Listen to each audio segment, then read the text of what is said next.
Hulu just came out with a new Hellraiser remake, and it made me want to go back and check out the 1987 original Clive Barker Hellraiser film, review that, then I'm going to check out Hellbound Hellraiser 2 because I've never seen that movie before. This is a serial killer story in a way. Julia in this film, who's trying to bring her former lover, her husband's brother, back from the dead by sacrificing men and putting their blood in the floorboard so he can recreate himself into like a man with skin. She's luring these men into her home, into her attic to murder them. And it's crazy for someone who I assume she's never murdered someone before, Julia. She chose like the most grotesque weapon she could choose, like a hammer to hit these guys in the back of the head with. Like, it's so fucked up and just like, ugh. Like, she could have chosen a gun or a sword or a knife or something, but she chooses a hammer to beat them to death with.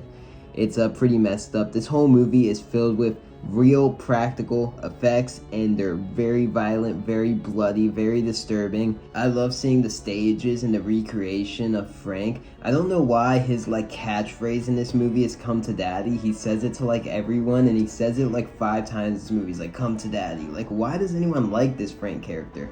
Like, he's so weird. I don't know how he got this Julia woman. I like Julia's husband, who was just sitting at home watching boxing.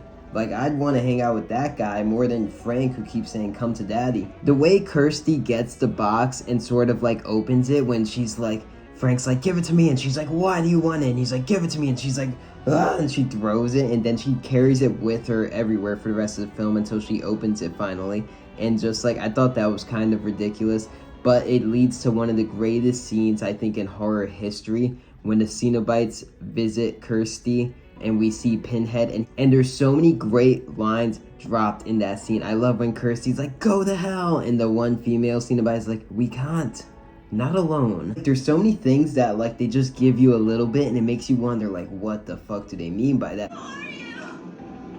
Explorers in the further regions of experience, demons to some, angels to others.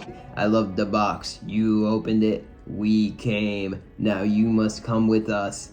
That scene is fantastic. The look of the Cenobites, just the makeup and the effects. That's like the best thing, the standout of Hellraiser, is that it does have its cheesy effects. I think the last 20 minutes with the house just like, and Kirsty's fighting the Cenobites with the box. It's like a Rubik's Cube that she's moving and she's fighting them somehow. I mean, it does get a little bit ridiculous personally, but I mean, Hellraiser stands out by just its practical effects and just how awesome and badass it is. And the ending with a fucking skeleton dragon taking the box away, like, it's so cool that it makes you like not care about like the cheesy moments, because it's just so cool. Hellraiser, if I were to give it a grade, solid B.